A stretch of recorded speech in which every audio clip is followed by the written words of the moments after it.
राग माझ महला तीजा। आप वंजाए तां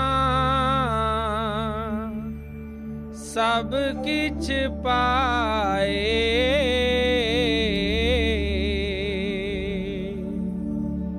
गुर शब्दी सच्ची लिवलाए। सत्संग के यह वचन हजूर महाराज जी द्वारा फरमाए गए सत्संग के हिंदी अनुवाद पर आधारित हैं। यह तीसरी पातशाही श्री गुरु अमरदास जी महाराज की वाणी है। इस छोटे से शब्द में आप गुरमत यानी संतों महात्माओं की तालीम के बारे में बड़ी अच्छी तरह खोलकर समझा रहे हैं। यूं तो किसी भी महात्मा की वाणी लेकर खुले दिल से खोज की जाए तो यही पता चलता है कि हर एक महात्मा का एक ही संदेश है, एक ही उपदेश है। दुनिया में कभी कोई महात्मा कौम या मजहब बनाने के लिए नहीं आता। महात्मा तो केवल हमसे परमात्मा की भक्ति करवाकर, हमें देह के बंधनों से आज़ाद करवाकर परमात्मा के साथ मिलाने के लिए आते हैं। लेकिन ऐसे गुरमुखों और मालिक के भक्तों के जाने के बाद हम संसारिक जीव बाहरमुखी हो जाते हैं, कर्मकांड में फंस जाते हैं। उन महात्माओं के इतने ऊंचे और सुच्चे उपदेश को छोटे छोटे दायरों में बंद करके कौमों, मजहबों, मुल्कों की शक्ल देते हैं और एक दूसरे के साथ लड़ना झगड़ना शुरू कर देते हैं। हम किस लिए ऐसा करते हैं? कोई अपने पेट के लिए करता है, कोई अपनी मान बढ़ाई के लिए करता है। आप समझाते हैं कि हमारी आत्मा उस परमात्मा का अंश है। हम उस सतनाम रूपी समुद्र की बूंद हैं। उस मालिक से बिछड़कर इस माया के जाल में फंसे हुए हैं।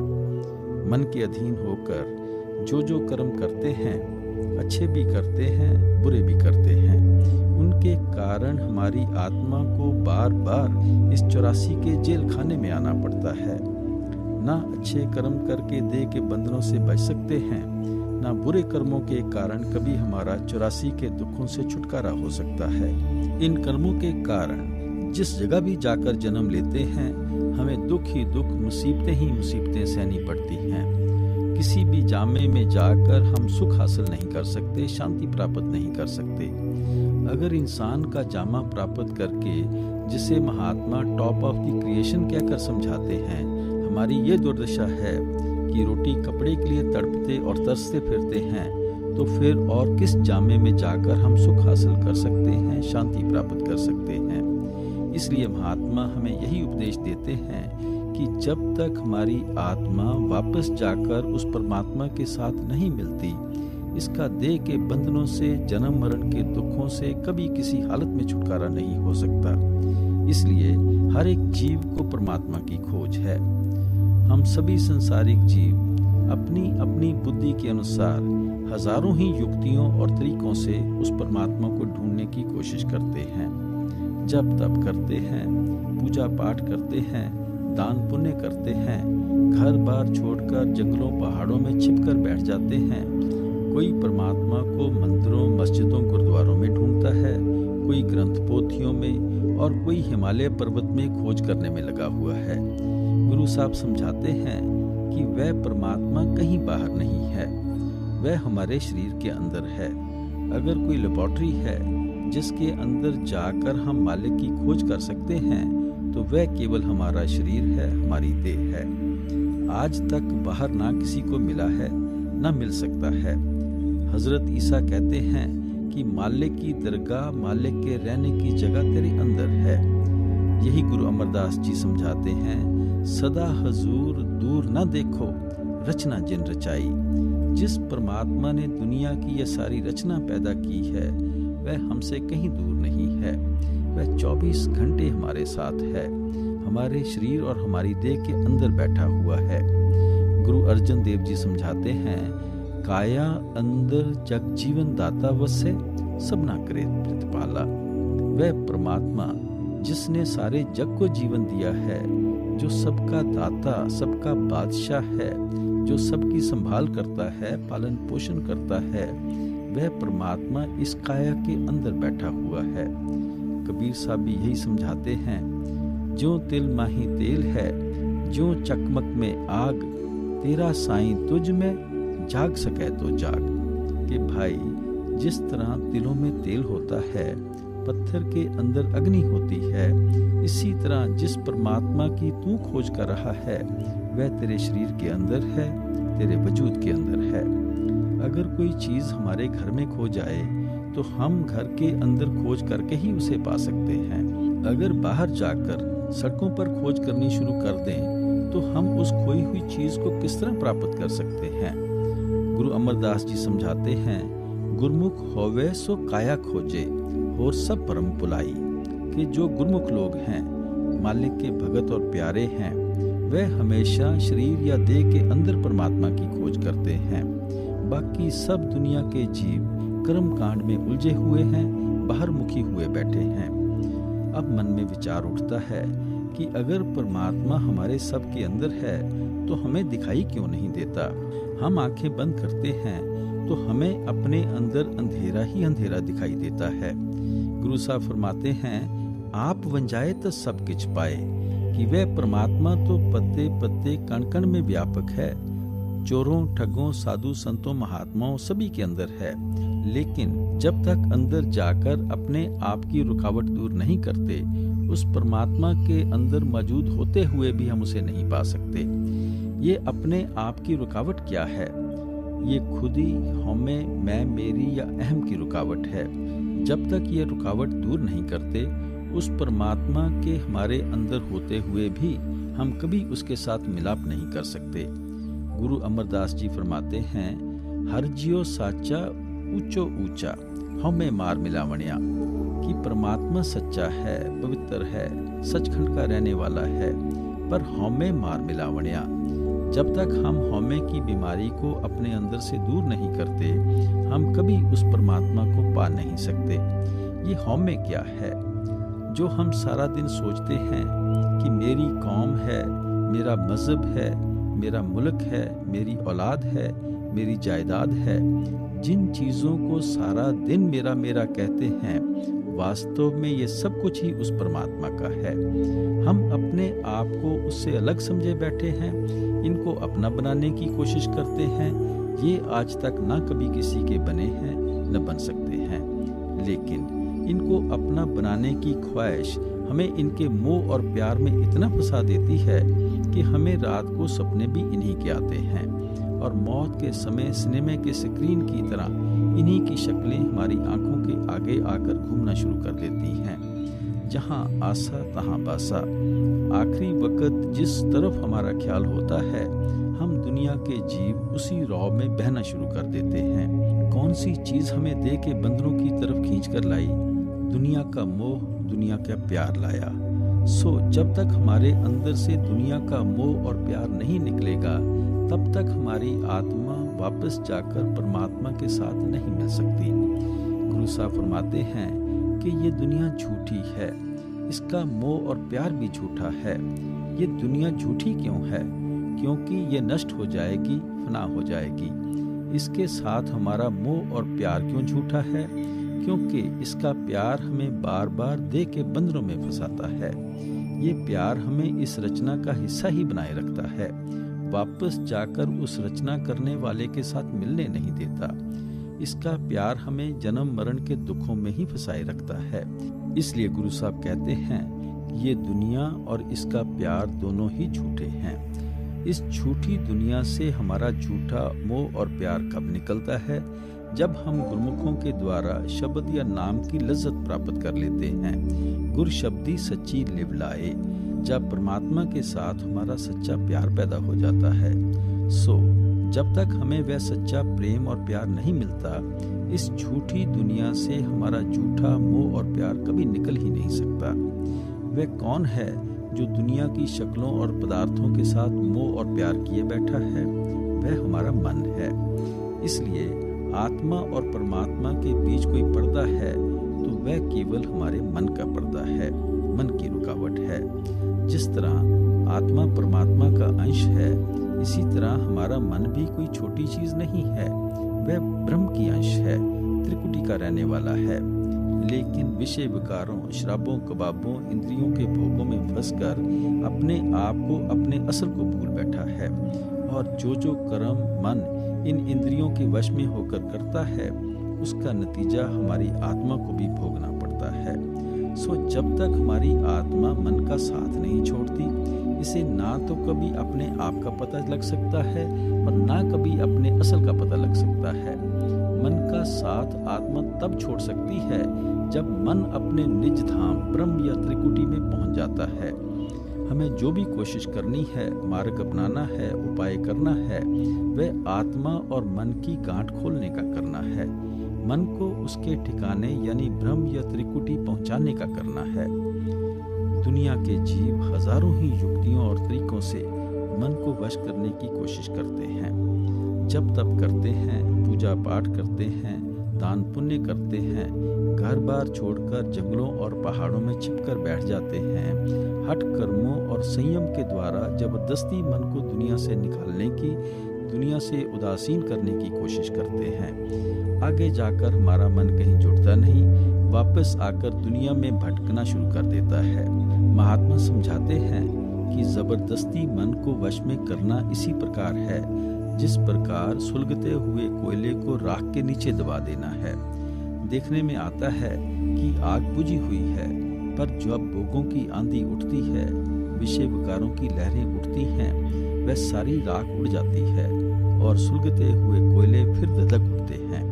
हजूर महाराज जी समझाया करते थे कि जबरदस्ती मन को वश में करना इसी तरह है जिस तरह एक सांप को पिटारी में बंद कर देना है या एक बदमाश को पुलिस के हवाले कर देना है। जब तक सांप पिटारी में बंद है, हम उसके डंक से बचे हुए हैं। इसी तरह जब तक बदमाश पुलिस की हिरासत में रहता है, तब तक हम उसकी शरारतों से बचे रहते हैं। लेकिन जब पुलिस उसको छोड़ देती है, वह फिर वही शरारतें शुरू कर देता है। अगर हम उसे पुलिस के हवाले करने के बजाय समझा बुझाकर भला और नेक इंसान बना लें, तो सदा के लिए उसकी शरारतों से बच जाते हैं। गुरु नानक साहब फरमाते हैं कि हठ कर्मों के द्वारा, डिसिप्लिन के द्वारा हम थोड़ी देर का आराम या राहत जरूर हासिल कर लेते हैं और अपने मन पर हावी हो जाते हैं। लेकिन मन जब फिर जोर मारता है तो उसी तरह उंगलियों पर नचाने लगता है। अगर मन को वश में करना है तो हमें पहले इसकी आदत और इसके स्वभाव के बारे में जान लेना चाहिए। हम देखते हैं कि हमारा मन लज्जत का आशिक है, एक चीज से प्यार करता है। अगर उस चीज से बढ़कर कोई दूसरी चीज दिखाई देती है तो हमारा मन पहली को छोड़कर दूसरी के पीछे भागना शुरू कर देता है। दुनिया का कोई भी प्यार हमारे मन को हमेशा के लिए पकड़कर स्थिर नहीं रख सकता। वह शक्लें और पदार्थ जिनके लिए कभी अपना जीवन तक कुर्बान करने की बात सोचते थे, फिर कभी ऐसा समय आ जाता है कि मन उनको देखना तक पसंद नहीं करता। हमारा मन तो लज्जत का आशिक है। जब तक हमें दुनिया के प्यार से ऊंचा और सच्चा प्यार नहीं मिलता, ये दुनिया का प्यार और मोह छोड़ने के लिए कभी तैयार नहीं होता। वह कौन सी लज्जत और प्यार है जिसको प्राप्त करके ही हमारा मन दुनिया का मोह और प्यार छोड़ेगा। गुरु साहब फरमाते हैं, गुर शब्दी सच्ची लेव लाए, कि जब गुरमुखों के जरिए शब्द के साथ ख्याल को जोड़ लेते हैं, शब्द को पकड़ लेते हैं, शब्द की लज्जत हासिल कर लेते हैं, तब इस झूठी दुनिया से हमारा झूठा प्यार हट जाता है और हमारे अंदर सच्चे परमात्मा के लिए सच्चा प्यार पैदा हो जाता है। क्योंकि उस शब्द की लज्जत इतनी ऊंची और पवित्र है कि उस लज्जत को पाकर अपने आप हमारा मन विषय विकारों की लज्जत को छोड़ देता है। जिसे हीरे जवाहरात मिल जाते हैं, वह फिर कौड़ियों के पीछे दर दर ठोकरें नहीं खाता। लड़कियां गुड्डियों से तभी तक खेलती हैं जब तक उनकी शादी नहीं हो जाती। गुरु साहब फरमाते हैं कि जब हमें सच्चे परमात्मा का सच्चा प्यार मिल जाएगा, इस दुनिया से हमारा झूठा मोह अपने आप ही निकल जाएगा। और जब भी सच्चे परमात्मा का सच्चा प्यार मिलेगा, गुर शब्दी गुरमुखों के जरिए मिलेगा।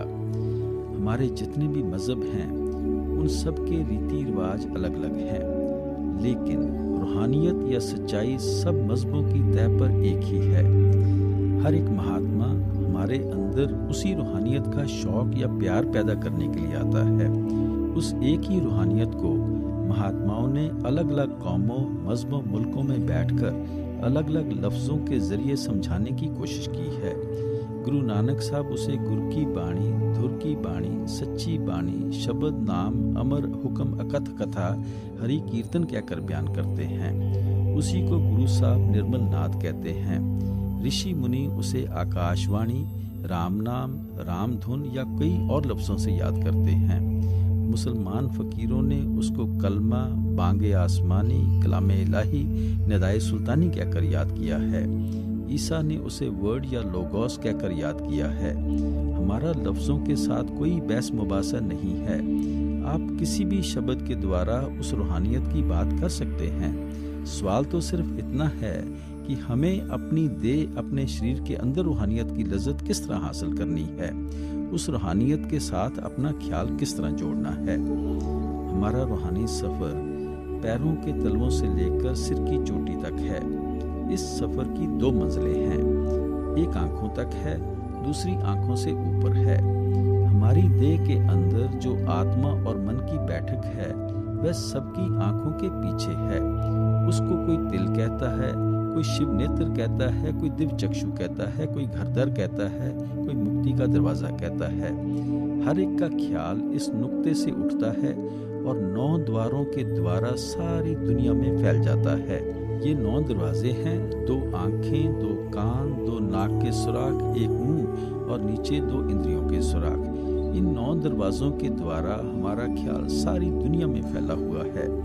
आप देखें, हमें यहाँ बैठे कभी बच्चों का ख्याल आता है, कभी घर के कारोबार का ख्याल आता है, कभी दुकान के ग्राहकों का ख्याल आता है, तो कभी मित्रों दोस्तों के बारे में सोचते हैं। हमारा मन कभी निश्चल नहीं बैठता। हम हर समय किसी न किसी चीज़ की सोच और विचार में लगे ही रहते हैं। अगर कोई चीज़ हम भूल जाएं तो उसे याद करना हो तो हमारा हाथ अपने आप इस नुक्ते को पकड़कर बैठ जाता है। कभी किसी भूली हुई चीज़ को याद करने के लिए हम टांगों या पैरों पर हाथ नहीं मारते। इस जगह का हमारे सोचने के साथ बड़ा गहरा संबंध है। सो हमारा ख्याल तीसरे दिल से उतरकर सारी दुनिया के अंदर फैला हुआ है। हमें गुरुमुखों की बताई हुई युक्ति और तरीके के अनुसार इस फैले हुए ख्याल को वापस लाकर समेटकर इसी नुक्ते पर एकाग्र करना है। गुरु अमरदास जी समझाते हैं, 9 दर ठाके तावत रहाए, 10वें निज कर वासा पाए, उथे अनहद शब्द वजह दिन राती, गुरमती शब्द सुनावणिया। कि जिस समय तुम 9 दरवाजों में से ख्याल को निकाल कर आंखों के पीछे लाओगे, तुम अपने घर के दरवाजे पर पहुंच जाओगे। उस घर के दरवाजे की यही निशानी हमेशा याद रखनी है कि उस नुक्ते पर हर समय अनहद शब्द धुनकारें दे रहा है। वह मीठी से मीठी, सुरीली से सुरीली आवाज़ जो मालिक की दरगाह से आ रही है, वह चोरों के अंदर भी है, ठगों के अंदर भी है, साधुओं संतों महात्माओं के अंदर भी है। वहाँ कभी किसी कौम, मजहब, मुल्क का सवाल ही पैदा नहीं होता। आप हिंदू होकर अंदर जाएं, सिख ईसाई होकर अंदर जाएं, जो खुशकिस्मत अपने ख्याल को आंखों के पीछे इकट्ठा करता है, उसका ख्याल शब्द के साथ जुड़ जाता है। उसी आवाज़ को महात्मा आकाशवाणी, राम नाम, राम धुन कहते हैं। इसी को गुरु साहब धुर की बाणी, गुर की बाणी, अमर हुक्म अकथ कथा कहते हैं। उसी को इस जगह शब्द या नाम कहकर समझा रहे हैं। उस शब्द या नाम की लज्जत इतनी ऊंची और पवित्र है कि इसे पाकर हमारा मन अपने आप दुनिया से हट जाता है। गुरु रामदास जी समझाते हैं, हर हर नाम अमृत रस मीठा। भाई वह जो नाम है वह अमृत है, उसकी लज्जत बहुत ही मीठी है। मीठी इसलिए कहते हैं कि अभी जो लज्जतें मीठी लगती हैं वह सब हमें फीकी लगनी शुरू हो जाती हैं। जिसको मीठी चीज़ मिल जाती है उसका ध्यान फीकी चीज़ की तरफ नहीं जाता। इसलिए महात्मा हमें उपदेश देते हैं कि शरीर के अंदर जाकर उस शब्द या नाम की खोज करो। ज्यों ज्यों उस शब्द या नाम का प्यार हमारे अंदर पैदा होता है, त्यों त्यों दुनिया के पदार्थों से डिटैचमेंट पैदा होनी शुरू हो जाती है। इस दुनिया का झूठा मोह और प्यार निकलना शुरू हो जाता है। मालिक का सच्चा मोह और सच्चा प्यार हमारे अंदर पैदा होना शुरू हो जाता है। परमात्मा का प्यार और भक्ति ही हमें वापस मालिक के साथ मिला सकती है। साचे वण जह साच संग रै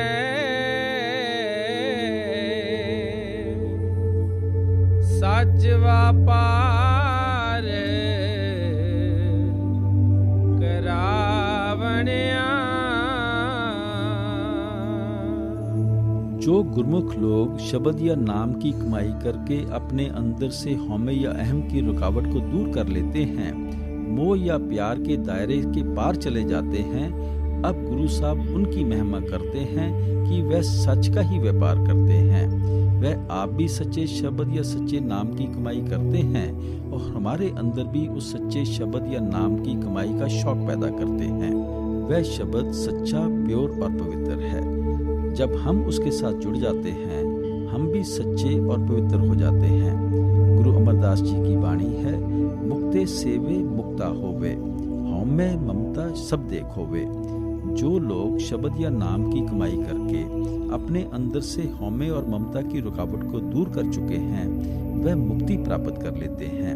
जब हम उनकी संगत करते हैं, उनके कहने के अनुसार शब्द या नाम की कमाई करके अपने अंदर से अपने आप को निकाल लेते हैं, हौमे और ममता की रुकावट दूर कर लेते हैं, तो हम भी मुक्ति प्राप्त कर लेते हैं। हमारा भी जन्म मरण के दुखों से छुटकारा हो जाता है। गुरमुख लोग हमेशा शब्द या नाम की कमाई करते हैं, शब्द या नाम की महिमा करते हैं और हमारे ख्याल को भी उस शब्द या नाम की तरफ ले जाते हैं। हों वारी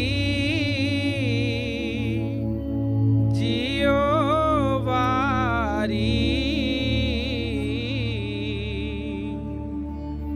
हर गुण अन दिन गावणिया।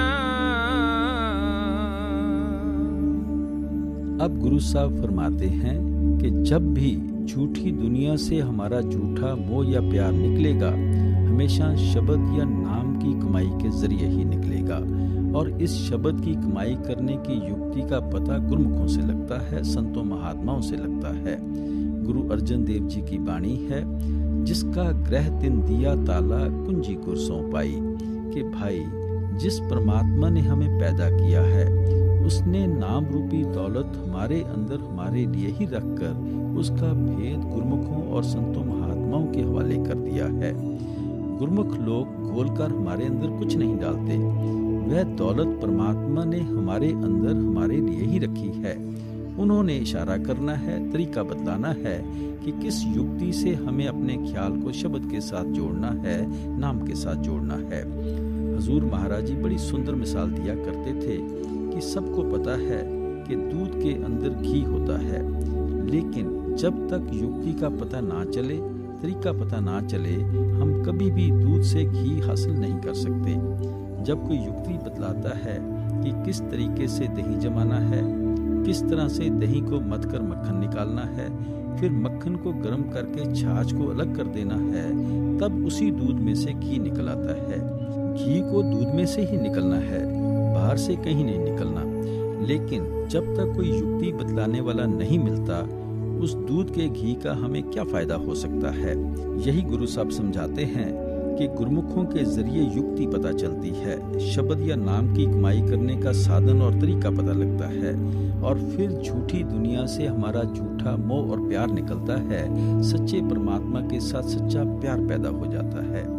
इसलिए आप फरमाते हैं, हम अपने सतगुरु पर कुर्बान जाते हैं, बलिहार जाते हैं, अपने आप को उन पर निछावर करते हैं, उनकी संगत में जाकर हर गुण अन दिन गावणिया। हम हमेशा के लिए हरि के गुण गाने शुरू कर देते हैं। हरि के गुण गाने का क्या मतलब है कि हम शब्द या नाम के साथ जुड़ जाते हैं। इससे पहले हम दुनिया के गुण गाने में लगे हुए थे, दुनिया के धंधों, दुनिया के प्यार में फंसे हुए थे। लेकिन जब गुरुमुखों की संगत मिलती है, उनकी तालीम के अनुसार हम दुनिया के गुण गाने छोड़ देते हैं और उस परमात्मा के गुण गाने लग जाते हैं। उस परमात्मा के साथ हमारा मोह या प्यार पैदा हो जाता है। गुरु अमरदास जी फरमाते हैं, गोविंद गोविंद कहें दिन राती, गोविंद गुण शब्द सुनावणिया। कि भाई दिन रात गोविंद गोविंद कहने से तुम्हें कभी गोविंद नहीं मिल सकता। अगर तुम गोविंद के गुण गाना चाहते हो तो इसके लिए अंदर से शब्द को सुनना पड़ता है, नाम के साथ ख्याल को जोड़ना पड़ता है। जब तक शब्द या नाम के साथ ख्याल नहीं जुड़ता, जब तक हम गोविंद के गुण नहीं गाते, तब तक तो दुनिया के ही गुण गाने में लगे हुए हैं। सो गुरु साहब फरमाते हैं कि गुरुमुखों की संगत में जाकर इस दुनिया का गुणगान छोड़कर शब्द या नाम के साथ ख्याल को जोड़ना चाहिए। हों तेरा तू ठाकुर मेरा,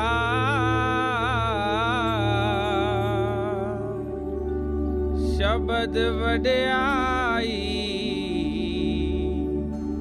देवनिया।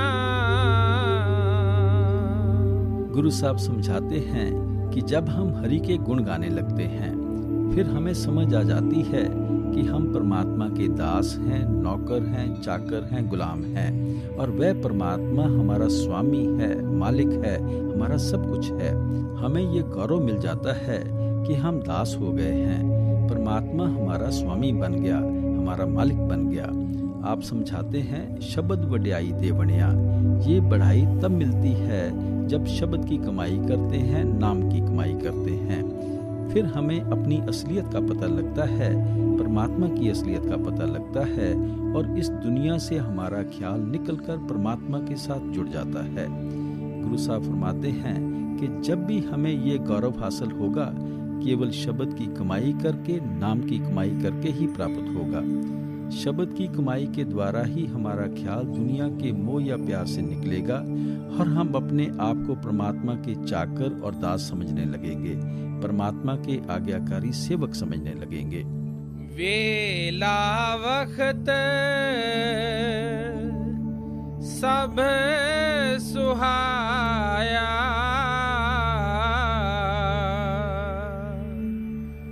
जित सच्चा मेरे मन पाया। अब गुरु साहब फरमाते हैं कि आम तौर पर जब भी दुनिया का कोई काम शुरू करते हैं तो हम सोचते हैं कि कौन सी घड़ी शुभ है, कौन सा मुहूर्त अच्छा है, कौन सा समय ठीक है, ताकि शुभ वक्त में कोई कामकाज आरंभ किया जाए। लेकिन गुरु साहब समझाते हैं कि सारे ही वक्त परमात्मा के बनाए हुए हैं, सारे ही समय शुभ हैं, कोई भी वक्त अशुभ नहीं है। ये हमारा मन ही बुरा है जो कि हमें परमात्मा की भक्ति की तरफ नहीं जाने देता, इन वहमों और भ्रमों में फंसा रखता है। गुरु साहब कहते हैं कि वही समय, वही घड़ी शुभ है, वही मुहूर्त अच्छा है जिस समय हमारा मन परमात्मा की भक्ति की तरफ जाता है, परमात्मा के प्यार की तरफ जाता है। आपके समझाने का भाव है कि नाम की कमाई करने के लिए जो भी समय मिलता है उसी से लाभ उठाना चाहिए। सुबह समय मिलता है, सुबह भजन में बैठो। दोपहर में समय मिलता है, दोपहर भजन में बैठो। शाम को समय मिलता है, शाम को भजन में बैठो। जो भी घड़ी दो घड़ी परमात्मा की याद में लगाएंगे वही हमारे लेखे में लिखी जाएगी, उसका हमें हर एक को लाभ प्राप्त होना है। पर सुबह के वक्त के बहुत से ऐसे फायदे हैं जो हमें किसी दूसरे समय में नहीं मिल सकते। सुबह जिस वक्त हम सोकर उठते हैं, हमारा शरीर ताज़ा और स्वस्थ होता है। पिछले दिन की सारी थकावट दूर हो चुकी होती है, पिछले दिन के सारे झगड़े भी हम भूल चुके होते हैं। फिर गलियों मोहल्लों में भी खामोशी होती है, घर के अंदर भी बच्चे सोए रहते हैं, ना किसी मेहमान के आने का खतरा है, ना किसी टेलीफोन के आने का डर।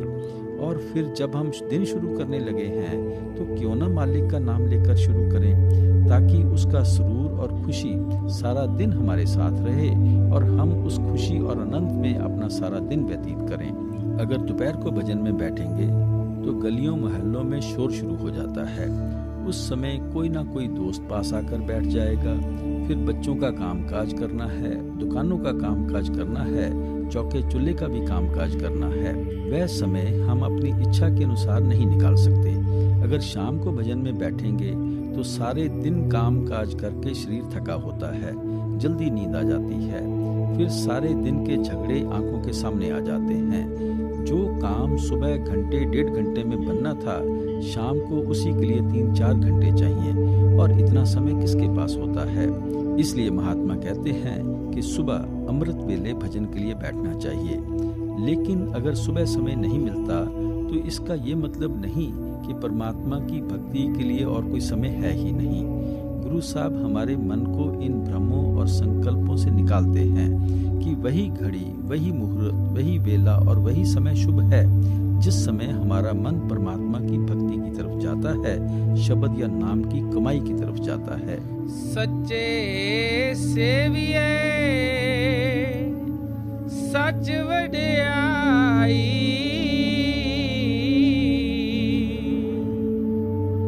गुर कृपा ते सच पावणिया। आप समझाते हैं कि वह परमात्मा सच्चा और पवित्र है। वह कभी जन्म मरण के दुखों में नहीं आता।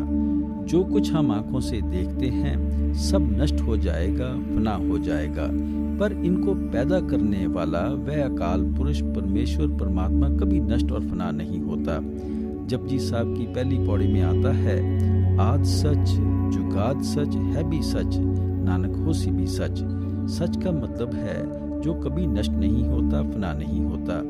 गुरु नानक साहब फरमाते हैं, सबसे पहले वह परमात्मा था, सब कुछ उस परमात्मा ने पैदा किया है। जो कुछ भी आंखों से देखते हैं वह सब कुछ नाश और फना हो जाएगा, लेकिन इसको पैदा करने वाला वह परमात्मा कभी नाश और फना नहीं होता। वह सतयुग में भी था, त्रेता और द्वापर में भी था, अब भी है और आगे भी वही परमात्मा रहेगा। ये नहीं कि पहले गद्दी किसी और के पास थी और आगे किसी और के पास चली जाएगी। गुरु साहब फरमाते हैं कि वह परमात्मा सच्चा है, उसकी भक्ति भी सच्ची है, उसका प्रेम भी सच्चा है। ये दुनिया झूठी है, इस दुनिया का प्यार और भक्ति भी झूठी है। आप फरमाते हैं, सच्चे सेविये सच वड्याई, कि जब सच्चे परमात्मा की भक्ति करते हैं तो फिर सच्ची बढ़ाई मिलती है। ये दुनिया झूठी है, इसकी बढ़ाई भी झूठी है।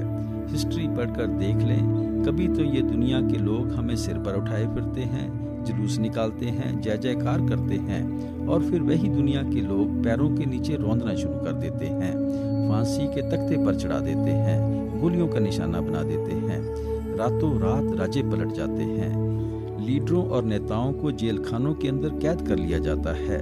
सो इस दुनिया का हम क्या विश्वास कर सकते हैं? इसकी मान बढ़ाई भी झूठी है और ये खुद भी झूठी है। गुरु साहब कहते हैं, वह परमात्मा सच्चा है और जो वह अपने साथ मिलने की बढ़ाई देता है वह भी सच्ची है। पर ये जो सच्चे सेविये की सच वड्याई है वह प्राप्त किस तरह होती है? गुरु कृपा ते सच पावणिया। जब हमारे ऊपर गुरुमुखों की कृपा और बख्शिश हो जाती है, जब वे हमारे ख्याल को उस शब्द या नाम के साथ जोड़ देते हैं, तभी हम सच्चे परमात्मा की सच्ची बढ़ाई हासिल करने के काबिल होते हैं। पाओ भोजन सतगुर तुठे पाए,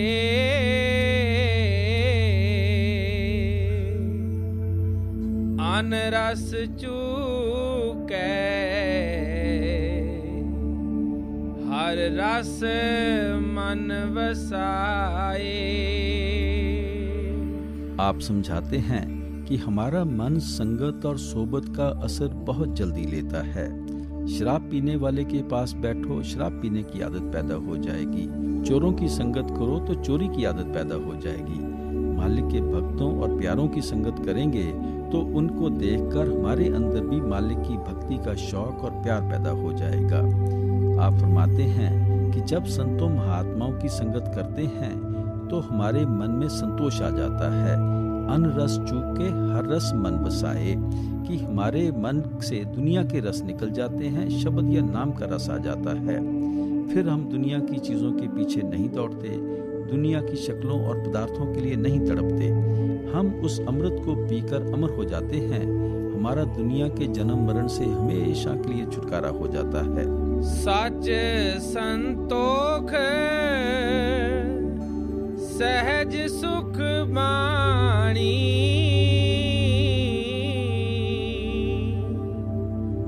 पूरे गुर ते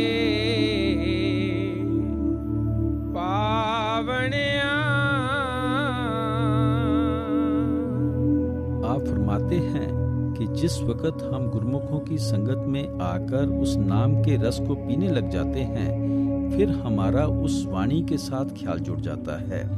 कौन सी वाणी के साथ?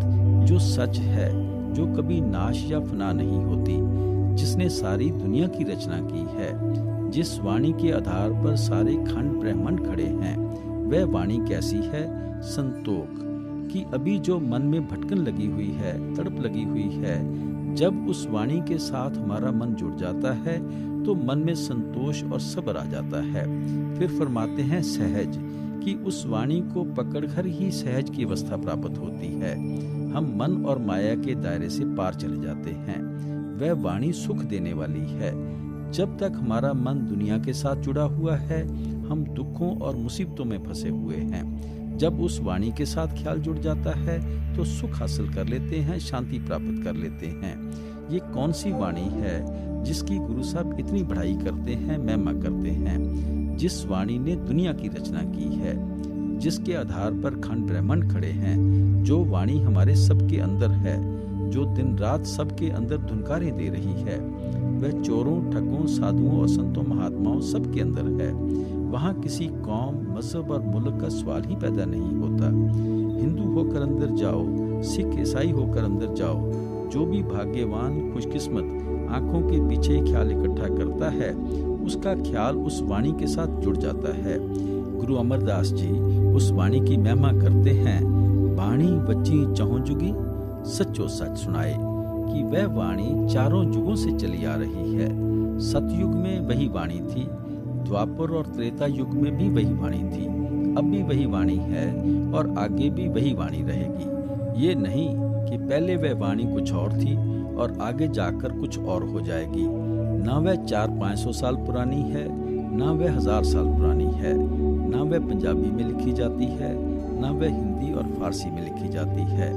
हम संसारिक जीव तो यूं ही भाषाओं के झगड़ों में उलझे बैठे हैं। वह वाणी तो 24 घंटे हमारे सबके अंदर आंखों के पीछे धुनकार दे रही है। गुरु नानक साहब फरमाते हैं, अंतर जोत निरंतर बाणी, साचे साहेब स्यों लिवलाई, कि हर एक के अंदर आंखों के पीछे ज्योति जल रही है। उस ज्योति के अंदर से मीठी और सुरीली आवाज या वाणी उठ रही है।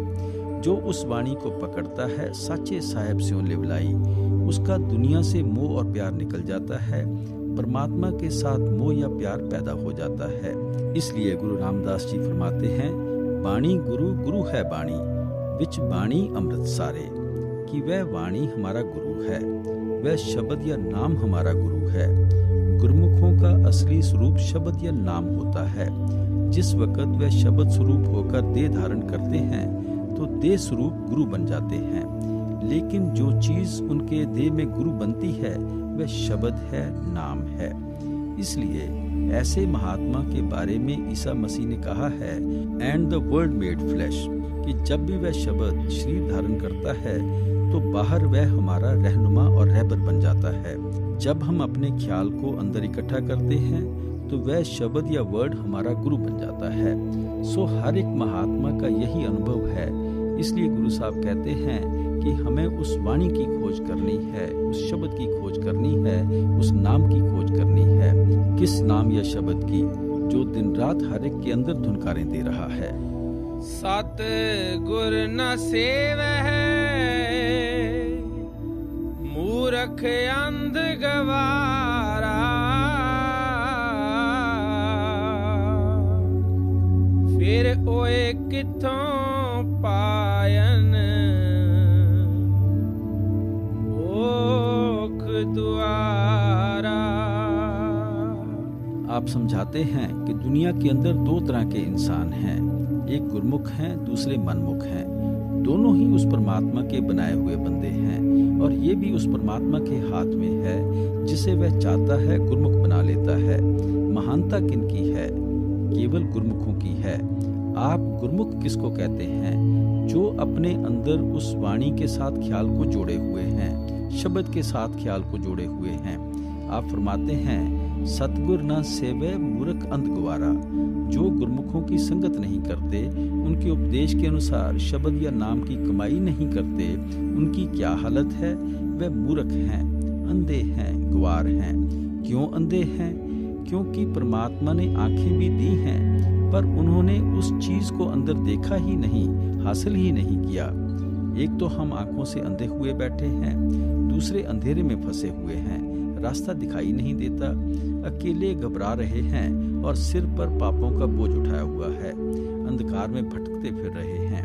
आप फरमाते हैं, फिर ओए कित्थों पायन मुख द्वारा, कि जब वह खुद ही अज्ञानता के अंधेरे में फंसे हुए हैं, मुक्ति किस तरह प्राप्त कर सकते हैं? क्योंकि जो मुक्ति का दरवाजा है वह परमात्मा ने आंखों के पीछे लगाया हुआ है। वह तो आंखों से नीचे उतरकर इंद्रियों के भोगों के गुलाम बने बैठे हैं, और जिनकी संगत और सोबत से हमारा ख्याल आंखों के पीछे इकट्ठा होकर शब्द या नाम को पकड़ सकता है, उनकी कभी संगत नहीं करते। सो गुरु साहब उन मनमुखों की अवस्था समझाते हैं। आप कहते हैं कि मनमुख हमेशा अंधकार में ही पैदा होते हैं, अंधकार में ही रहते हैं और अंधकार में ही चले जाते हैं। गुरु अमरदास जी की वाणी है, बिष्टा के कीड़े बिष्टा कमावें, फिर बिष्टा माहे पचावणिया, कि हम गंदगी के कीड़े हैं, गंदगी में ही पैदा होते हैं, गंदगी से ही प्यार करते हैं, गंदगी ही खाते हैं, उसी गंदगी में मर जाते हैं, फिर उसी गंदगी में पैदा हो जाते हैं। सो आप उपदेश देते हैं कि हमें किसी गुरमुख की संगत और सोबत करके उस शब्द की लज्जत हासिल करनी चाहिए, नाम की लज्जत हासिल करनी चाहिए। मारे मारे जम्मे फिर आवे,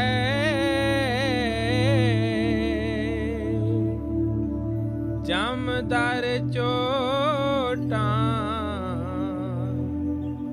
खावणिया। उन मनमुखों की हालत बयान करते हैं कि वह बार बार मरते हैं और बार बार पैदा होते हैं। हर मौत के बाद उनको धर्मराज के सामने पेश किया जाता है। उनके कर्मों, इच्छाओं, करतूतों, आशाओं और तृष्णाओं के अनुसार जिस जगह वह ठीक समझता है उनको जन्म दे देता है। एक देह के बंधनों से तो बड़ी मुश्किल से छुटकारा हासिल करते हैं, दूसरी देह का कलबूत उनके लिए पहले ही तैयार खड़ा किया होता है। उस कलबूत के अंदर अभी पैदा ही नहीं होते कि मौत फिर आंखों के सामने आकर खड़ी हो जाती है। 10 नंबरियों की तरह हथकड़ी लगी ही रहती है।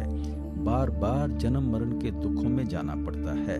कहते हैं जमदर चोटा खावड़ियां, कि जमदूतों के हाथों चोटें खानी पड़ती हैं, दुख और मुसीबतें झेलनी पड़ती हैं।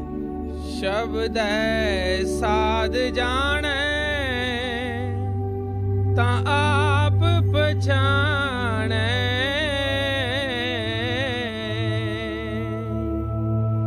निर्मल पानी शब्द वखाने। अब आप फरमाते हैं कि जब तक हम अपने आप को पहचानने के काबिल नहीं बनते, हम कभी उस परमात्मा को भी पहचानने के काबिल नहीं बन सकते। अपने आप को कब पहचानते हैं? जब मन और माया के दायरे से पार चले जाते हैं, जब हमारी आत्मा से सब गंदे गंदे गिलाफ उतर जाते हैं। फिर कहीं जाकर हमें अपने आप का पता चलता है, अपने असल का पता चलता है। हम मन और माया के दायरे से कब पार हो सकते हैं? शब्दे साथ जाने ता आप पछाने, कि जिस समय शब्द या नाम की लज्जत आ जाती है तब हम अपने आप को पहचानने के काबिल होते हैं। गुरु साहब के कहने का भाव है कि केवल वह चीज ही हमें मन और माया के दायरे से पार ले जा सकती है जो मन और माया के दायरे से पार से आती हो। वह शब्द सचखंड से उठता है। काल की पहुंच तो सिर्फ ब्रह्म या त्रिकुटी तक है। जब हम अपने आप को शब्द के साथ जोड़ देते हैं तो हम भी मन और माया के दायरे से पार चले जाते हैं। तब कहीं हमें अपने आप की समझ आती है, अपने असल का पता लगता है। हम अपने आप को उस समय पहचानते हैं जब आत्मा मन का साथ छोड़ देती है।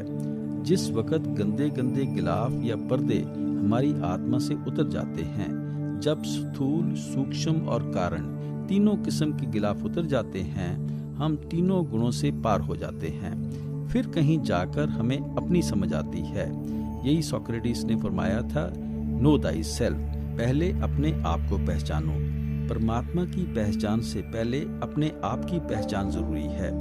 जब तक हमें अपना ही पता नहीं लगता कि हम कौन हैं, कहाँ से आए हैं, कहाँ जा रहे हैं, हमें उस परमात्मा का क्या पता लग सकता है।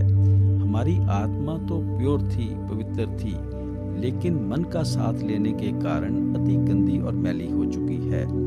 मैंने कई बार मिसाल दी है कि बादलों के अंदर पानी कितना साफ और निर्मल होता है, लेकिन जिस समय बरसात बनकर जमीन पर आता है कितनी गंदगी इकट्ठी कर लेता है। इतनी बदबू आती है कि कोई पास खड़े होने के लिए भी तैयार नहीं होता। वह पानी भी अपने आप को गंदगी का ही हिस्सा समझना शुरू कर देता है।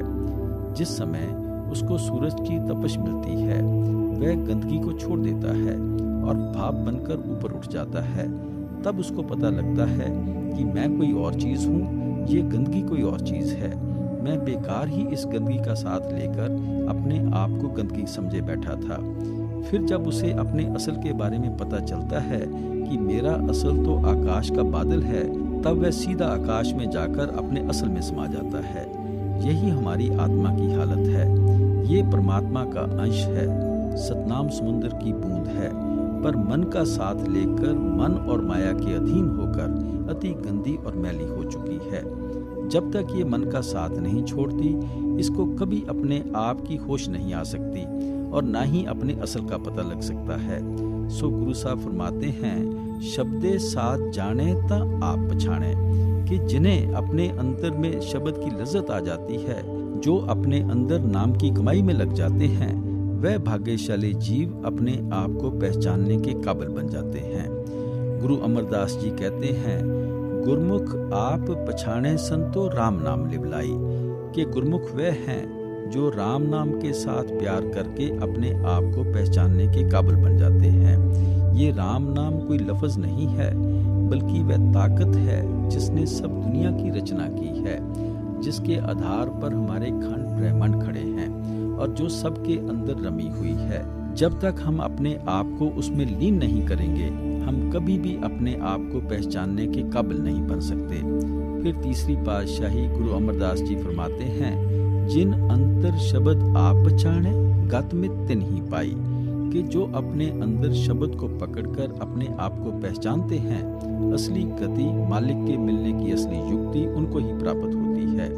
गुरु साहब के समझाने का भाव है कि हमें भी अपने आप को पहचानना चाहिए। अपने आप को हम गुरमुखों के जरिए शब्द का अभ्यास करके नाम की कमाई करके ही पहचान सकते हैं। सच्चे सेव सदा सुख पायन,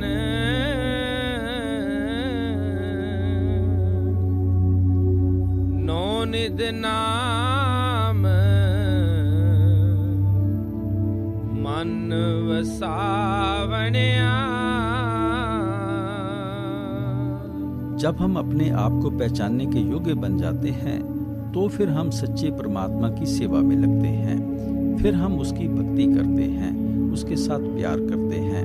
अभी तो हम झूठी दुनिया की सेवा में लगे हुए हैं, झूठी दुनिया की भक्ति और प्यार में लगे हुए हैं। जब भी हम सच्चे की सेवा में लगते हैं, शब्द या नाम की कमाई करके ही लगते हैं। फिर हम खुद भी शब्द या नाम की कमाई करते हैं और औरों को भी शब्द या नाम की कमाई करने का शौक पैदा करते हैं। सोथान सुहाया जो हर मन पाया,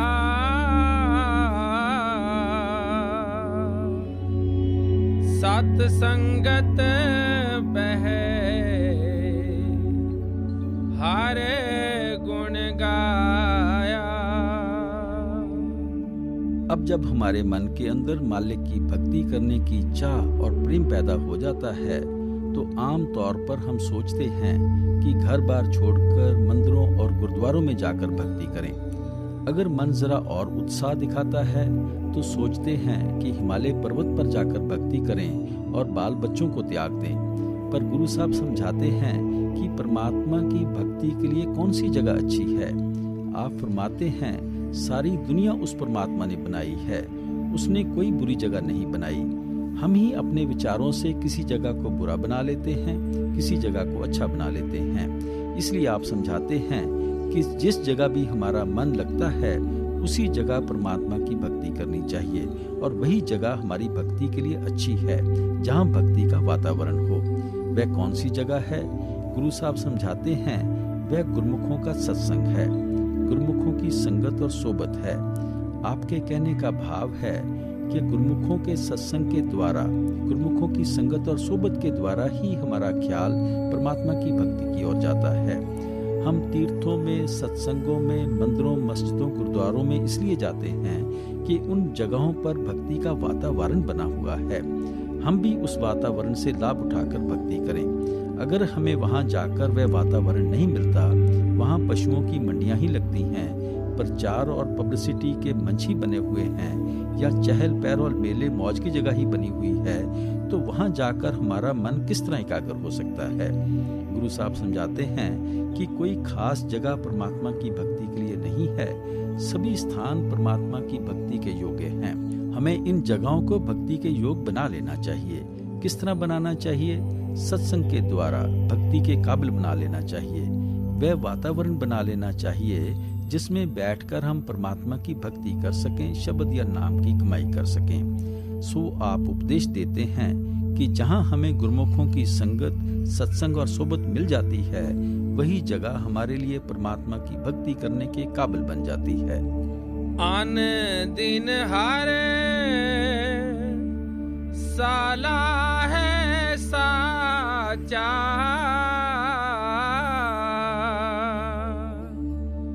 निर्मल नाद बजावणिया। आप समझाते हैं कि ऐसे गुरुमुखों की संगत और सोबत में जाकर हम हमेशा के लिए हरि की सराहना करनी शुरू कर देते हैं, मालिक के गुण गाना शुरू कर देते हैं, मालिक की बड़ाई और महिमा आरंभ कर देते हैं। और फिर आप फरमाते हैं निर्मल नाद बजावणिया, कि ऐसे वातावरण में रहकर हमारा ख्याल भी उस निर्मल नाद को सुनना शुरू कर देता है। वह निर्मल नाद हमारे अंदर भी धुनकारें देना शुरू कर देता है, हमारे अंदर भी शब्द खुल जाता है। ऐसी संगत में जाकर हम उस निर्मल नाद को सुनने लगते हैं, उस शब्द या नाम के साथ हमारा ख्याल जुड़ जाता है।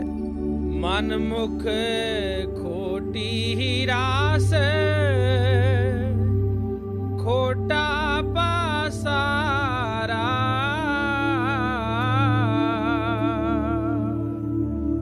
कूड़ कमावन दुख लागे पारा, पर में फूले फिरन दिन राती,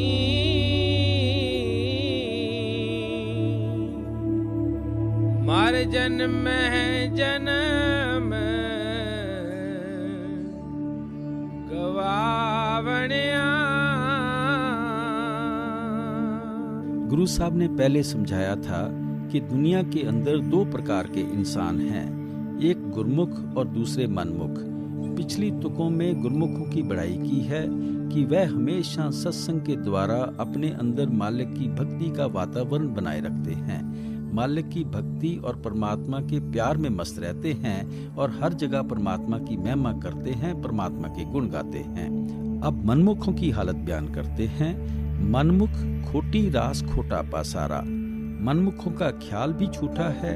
मनमुख हमेशा अपने बुरे विचार ही दुनिया में फैलाए रखते हैं, वह हमेशा झूठ के साथ ही मोह बनाए रखते हैं, वह कूड़ में ही रहते हैं और हमेशा दुख और मुसीबतें सहते रहते हैं। वह इस दुनिया को अपना बनाने की कोशिश करते हैं। ये दुनिया तो आज तक किसी की बनी नहीं। बड़े बड़े राजा महाराजा, बड़े बड़े विजेता, बड़े बड़े तानाशाह इस दुनिया को अपनी बनाते बनाते चले गए। इस दुनिया ने उनका साथ नहीं दिया तो हमारा साथ किस तरह दे सकती है? हम इसको अपनी बनाने की कोशिश करते हैं, ये अपनी बनती नहीं, हम दुखी हो जाते हैं, रोना पीटना शुरू कर देते हैं। नतीजा क्या होता है? भरमे भूले फिरन दिन राती, हम झूठ से प्यार करके दिन रात भूले फिरते हैं। ये भ्रम क्या है? जो कुछ भी आंखों से देख रहे हैं सब भ्रम है। हम इसको असली समझकर अपना बनाने की कोशिश करते हैं।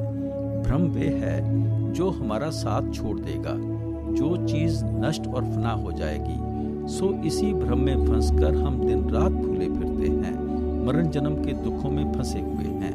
यहाँ भी दुखी रहते हैं और मौत के बाद भी जाकर दुख और मुसीबतें सहनी पड़ती हैं।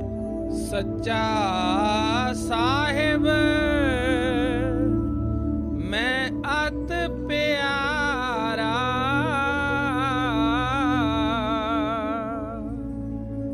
पूरे गुर कै शब्द अधारा।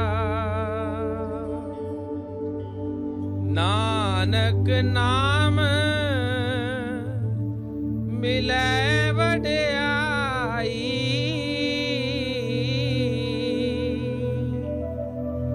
दुख सुख सम कर जाननिया।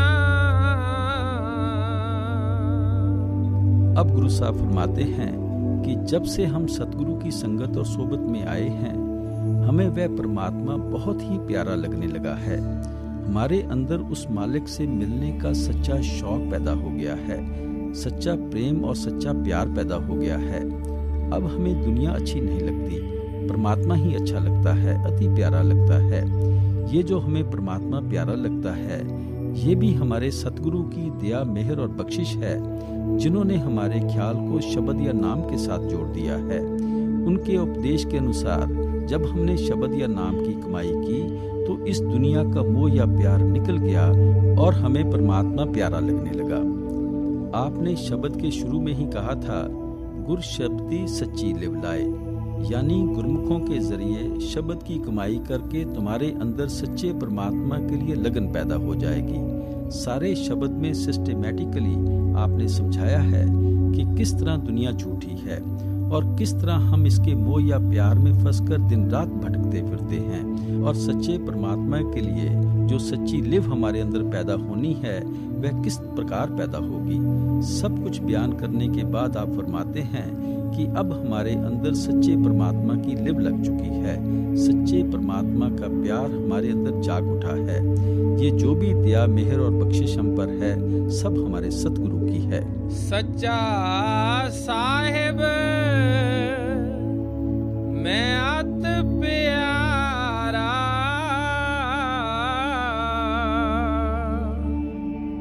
पूरे गुर कै शब्द अधारा। नानक नाम मिलै वड्याई,